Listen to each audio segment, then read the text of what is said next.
Okay, so getting into another interesting kind of conversation here, which I kind of mentioned a little bit ago, but talking about this new law that is trying to be passed to limit drag shows in different states and how Are this is being passed, all have been passed. they have been passed.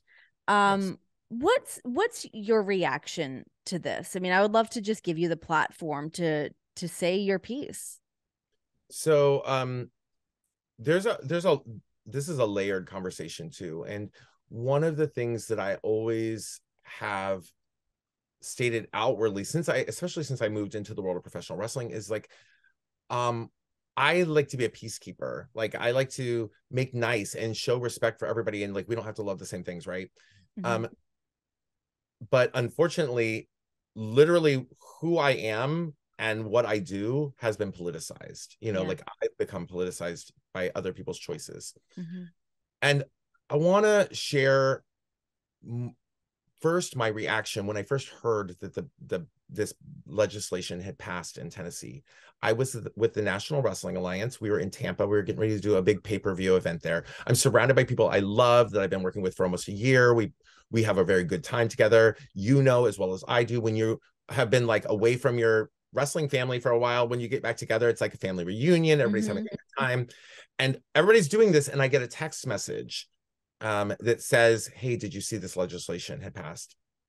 And I've struggled with sharing this on a public level because to me it's a little bit embarrassing.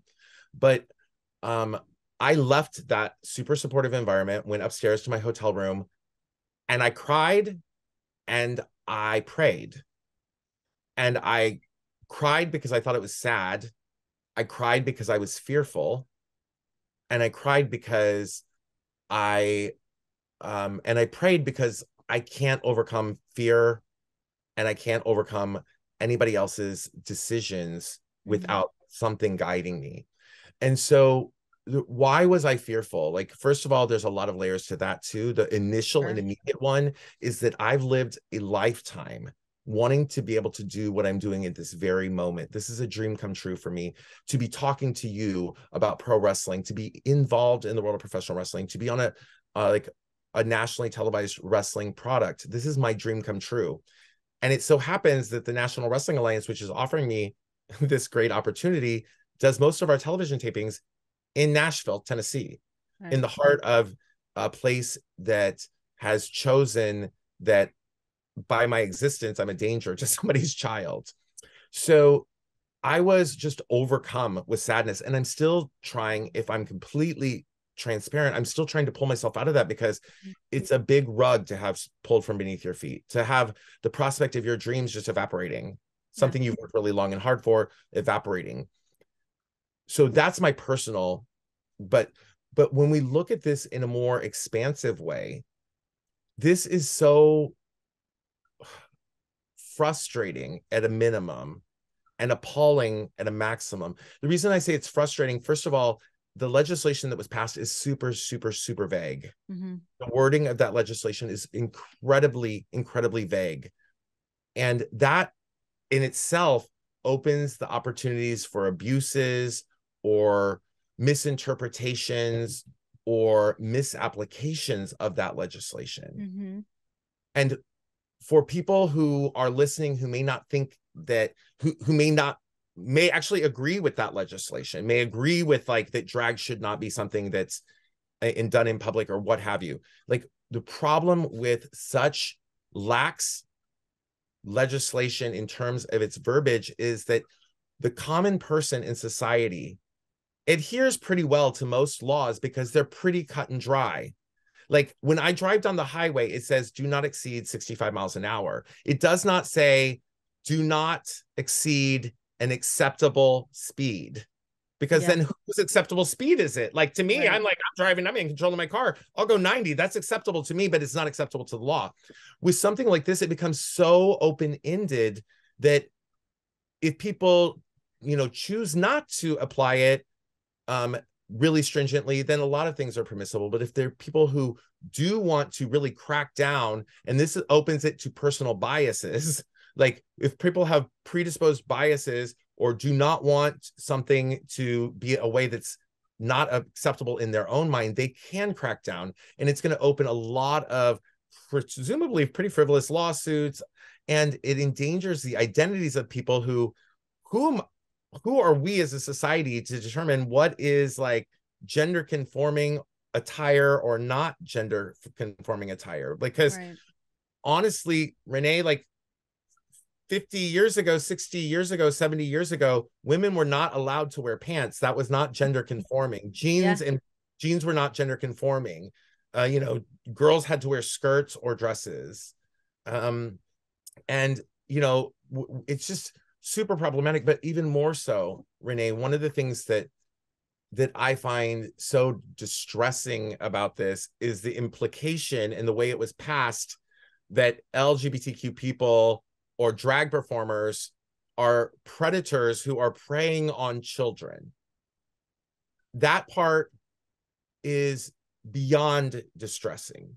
Mm-hmm. And I want to explain to you a tweet that I sent out maybe a week or 10 days ago. And it was about a youth pastor in a Texas church who had been revealed to be molesting children for a number of years. Mm-hmm. And my tweet passed that on, but my quote on that was, the drag people need to be concerned with are wolves in sheep's clothing. Wolves in sheep's clothing is the kind of drag any parent, and I applaud parents who want to protect their children, they should. But the reality is, I am underneath all of this an openly and very flamboyantly gay man. You can see me coming a mile away. Therefore, if you are a concerned parent, you gently guide your child away from my path, and I'm not concerned about your children. You are not going to inadvertently have me in your life.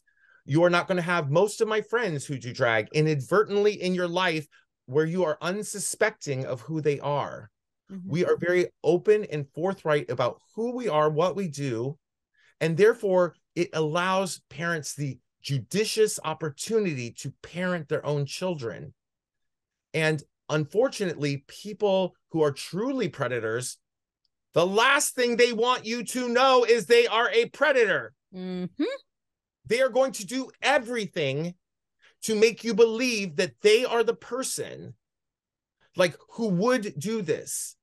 It's the same thing with any kind of like, there are people in society who like you see them coming and you're like, that's a criminal. I'm gonna my purse or whatever.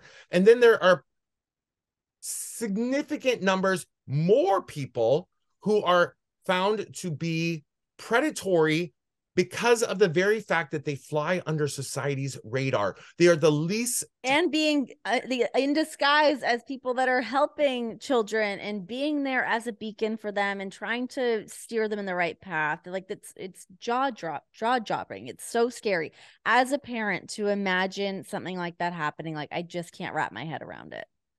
And you know, you are a parent, and I'm not a parent, but the closest thing in my life, I have 2 nephews and a niece who I'm obsessively in love with because they are just gorgeous adults now.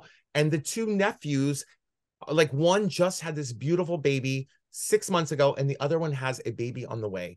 And I understand any parent out there who loves their children and wants to protect them.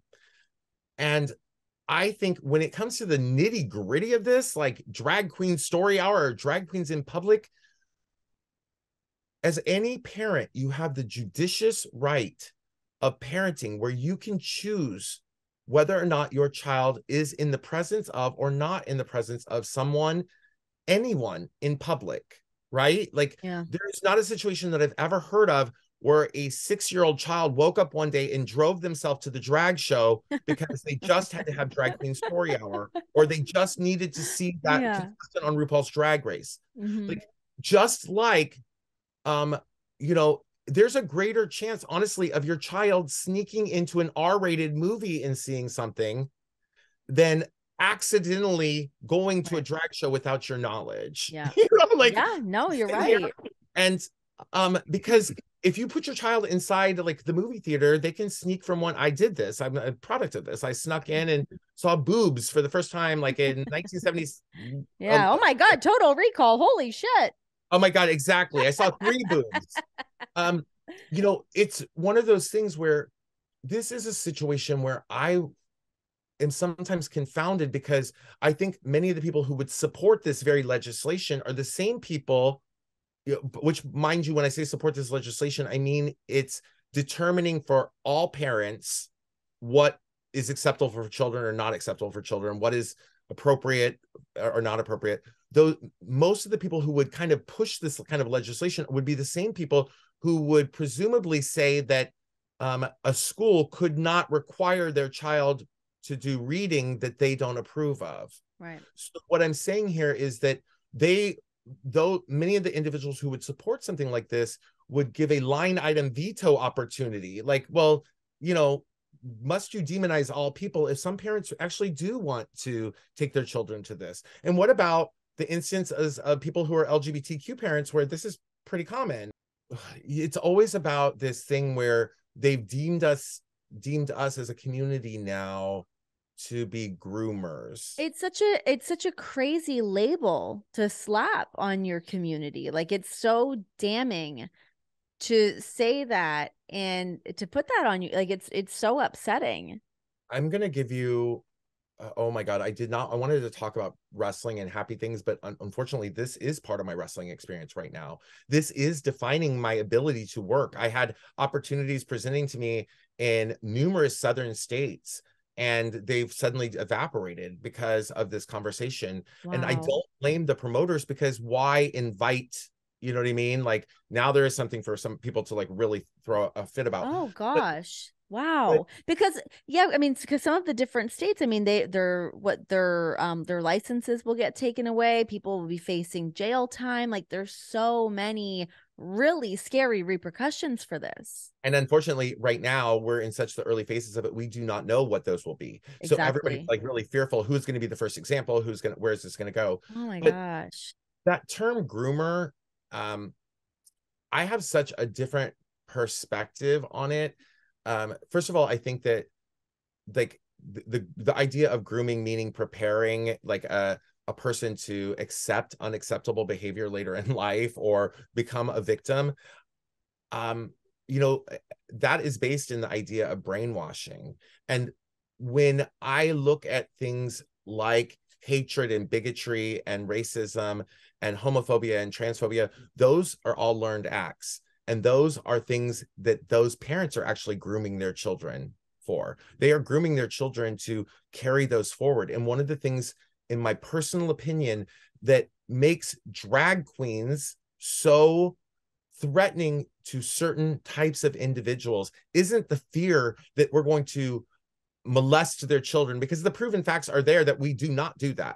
Though that is far more prevalent within heterosexual communities, religious communities, various other sort of indoctrinized communities than it is in mine. So the reason I think that what they're concerned about us grooming their children to do, they're concerned that because I am glamorous and funny and like look like a brought to life Bratz doll, or a brought to life Vampire High character or Barbie doll or whatever, a Muppet, that their children will be groomed to question whether or not people who are different, who appear to